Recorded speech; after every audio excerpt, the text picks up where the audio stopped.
When people think about cities, they tend to think of certain things. They think of buildings and streets and skyscrapers, noisy cabs. But when I think about cities, I think about people. Cities are fundamentally about people. And where people go and where people meet are at the core of what makes a city work. So even more important than buildings in a city are the public spaces in between them. And today, some of the most transformative changes in cities are happening in these public spaces. So I believe that lively, enjoyable public spaces are the key to planning a great city.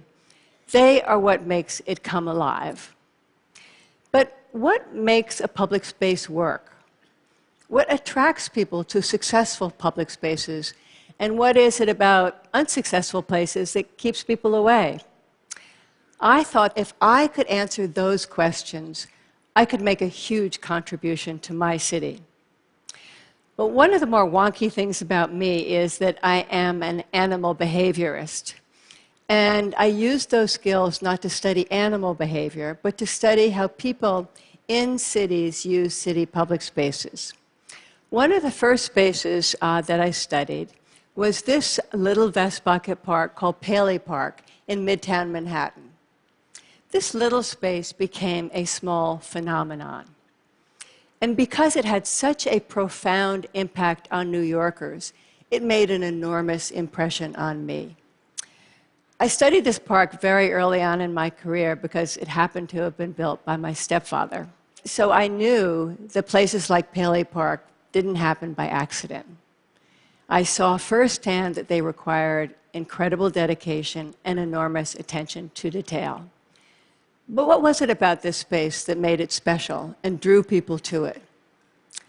Well, I would sit in the park and watch very carefully. And first, among other things, were the comfortable, movable chairs. People would come in, find their own seat, move it a bit, actually, and then stay a while. And then, interestingly, people themselves attracted other people. And ironically, I felt more peaceful if there were other people around. And it was green. This little park provided what New Yorkers craved: comfort and greenery. But my question was, why weren't there more places with greenery and places to sit in the middle of the city where you didn't feel alone or like a trespasser? Unfortunately, that's not how cities were being designed. So here you see a familiar sight. This is how plazas have been designed for generations. They have that stylish Spartan look that we often associate with modern architecture. But it's not surprising that people avoid spaces like this. They not only look desolate, they feel downright dangerous. I mean, where would you sit here? What would you do here? But architects love them. They are plinths for their creations. They might tolerate a sculpture or two, but that's about it.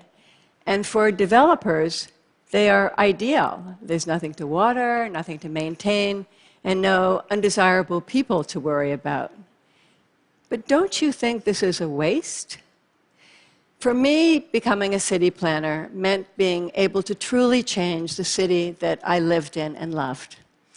I wanted to be able to create places that would give you the feeling that you got in Paley Park and not allow developers to build bleak plazas like this. But over the many years, I have learned how hard it is to create successful, meaningful, enjoyable public spaces. As I learned from my stepfather, they certainly do not happen by accident, especially in a city like New York, where public space has to be fought for to begin with. And then, for them to be successful, somebody has to think very hard about every detail. Now, open spaces in cities are opportunities. Yes, they're opportunities for commercial investment, but they're also opportunities for the common good of the city. And those two goals are often not aligned with one another, and therein lies the conflict.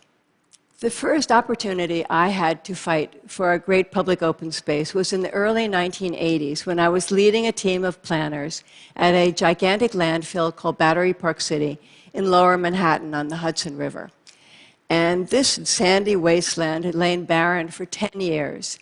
And we were told unless we found a developer in 6 months, it would go bankrupt. So we came up with a radical, almost insane idea. Instead of building a park as a complement to future development, why don't we reverse that equation and build a small but very high-quality public open space first and see if that made a difference? So we only could afford to build a 2-block section, what would become a mile-long esplanade. So whatever we built had to be perfect. So just to make sure, I insisted that we build a mock-up in wood at scale of the railing and the seawall. And when I sat down on that test bench with sand still swirling all around me, the railing hit exactly at eye level, blocking my view and ruining my experience at the water's edge. So you see, details really do make a difference. But design is not just how something looks. It's how your body feels on that seat in that space. And I believe that successful design always depends on that very individual experience.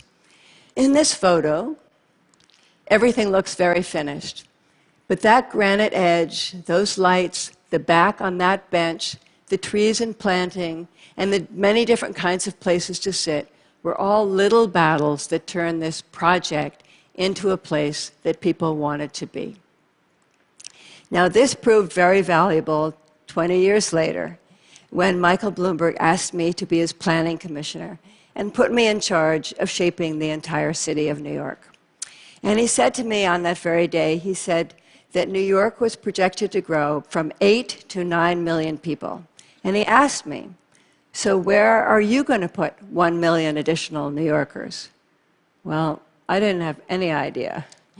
Now, you know that New York does place a high value on attracting immigrants. So we were excited about the prospect of growth.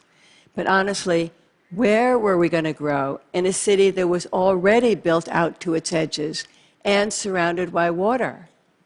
How were we going to find housing for that many new New Yorkers? And if we couldn't spread out, which was probably a good thing, where could new housing go? And what about cars? Our city couldn't possibly handle any more cars. So what were we going to do? If we couldn't spread out, we had to go up. And if we had to go up, we had to go up in places where you wouldn't need to own a car. So that meant using one of our greatest assets, our transit system.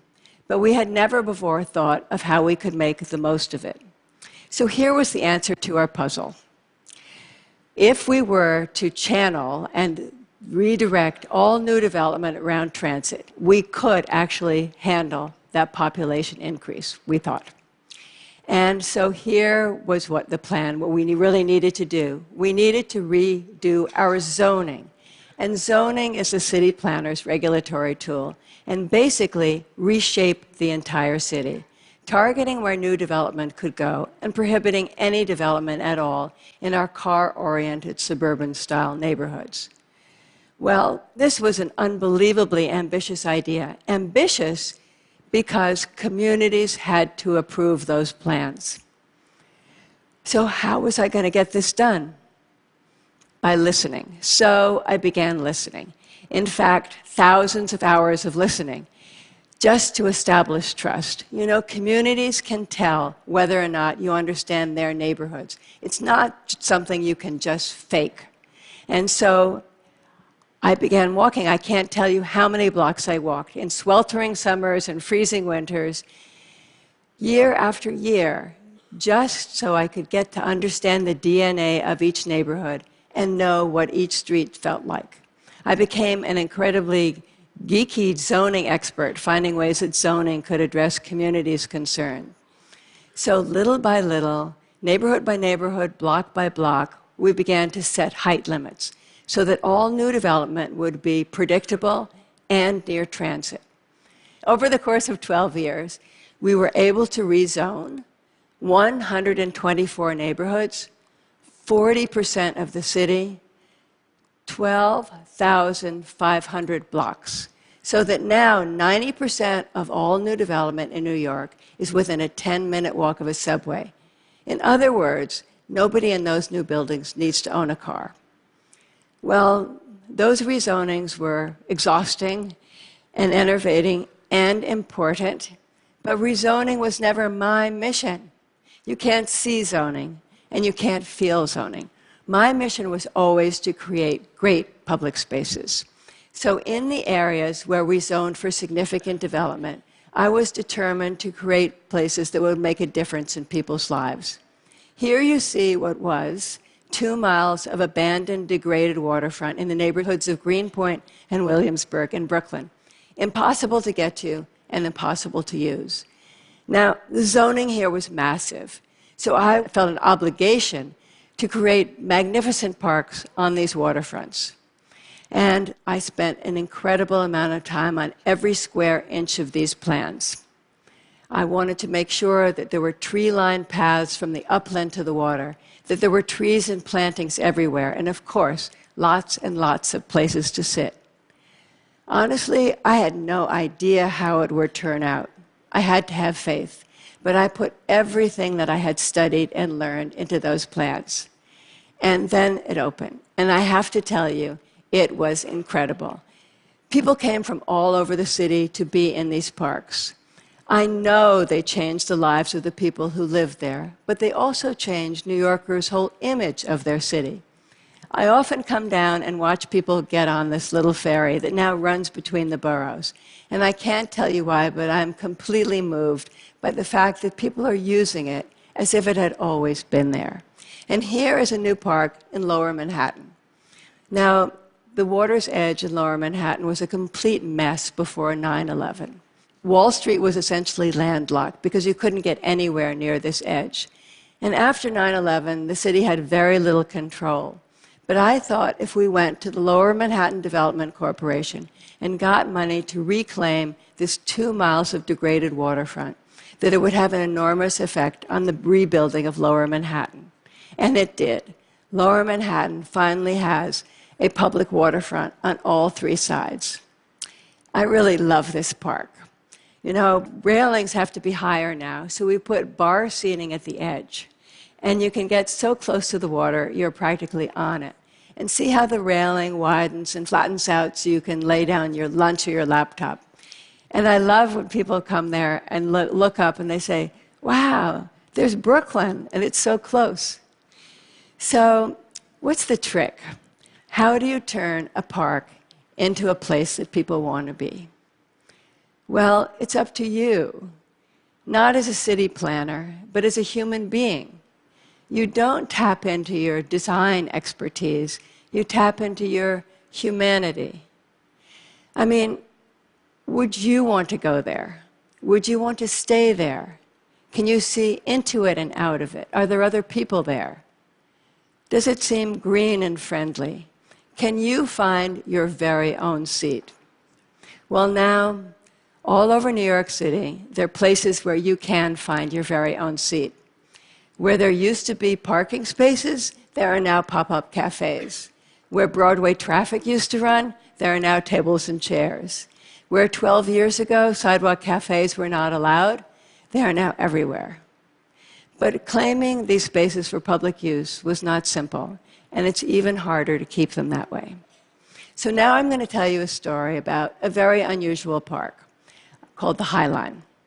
The High Line was an elevated railway.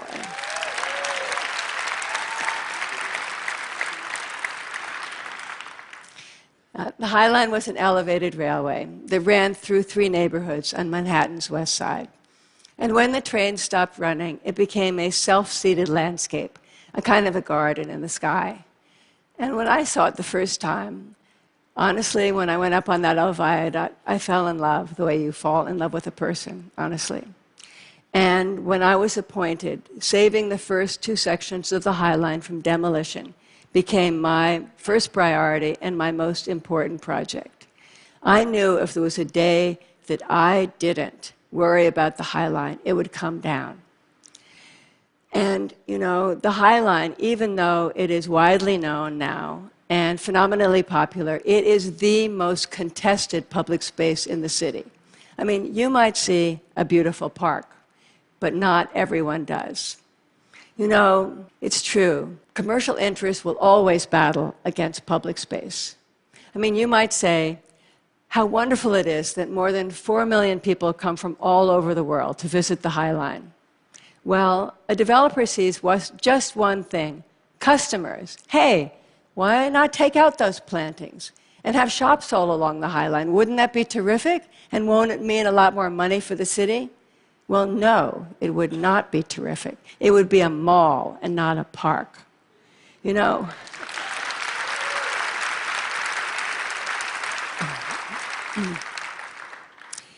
and you know what? It might mean more money for the city, but a city has to take the long view, the view for the common good. Most recently, the last section of the High Line, the third section of the High Line, the final section of the High Line, has been pitted against development interest, where some of the city's leading developers are building more than 17 million square feet at the Hudson Yards. And they came to me and proposed that they temporarily disassemble that third and final section. You know, perhaps the High Line didn't fit in with their image of a gleaming city of skyscrapers on a hill. Perhaps it was just in their way. But in any case, it took 9 months of non-stop daily negotiation to finally get the signed agreement to prohibit its demolition. And that was only 2 years ago. So you see, no matter how popular and successful a public space may be, it can never be taken for granted. Public spaces always, this is the same, public spaces always need vigilant champions, not only to claim them at the outset for public use, but to design them for the people that use them, then to maintain them, to ensure that they are for everyone, that they are not violated, invaded, abandoned, or ignored. If there is any one lesson that I have learned in my life as a city planner, it is that public spaces have power. It's not just a number of people using them, it's an even greater number of people who feel better about their city just knowing that they are there. Public space can change how you live in a city, how you feel about a city, whether you choose one city over another. And public space is one of the most important reasons why you stay in a city. I believe that a successful city is like a fabulous party. People stay because they are having a great time. Thank you.